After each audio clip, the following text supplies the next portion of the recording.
एक समय की बात है, एक छोटे से गांव में एक ज्ञानी गुरु रहते थे। उनके पास अनेक शिष्य थे जो ज्ञान प्राप्त करने के लिए दिन रात मेहनत करते थे।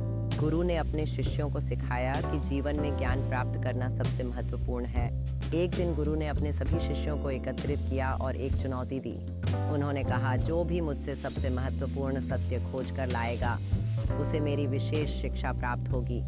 शिष्य उत्सुकता से इस चुनौती को स्वीकार कर लिया। कुछ दिनों बाद सभी शिष्य विभिन्न स्थानों पर गए। कई शिष्य लौटे और विभिन्न चीजें लेकर आए, जैसे धन, सुख और सम्मान। लेकिन एक शिष्य जो सबसे साधारण था वापस आया और उसके हाथ में कुछ नहीं था।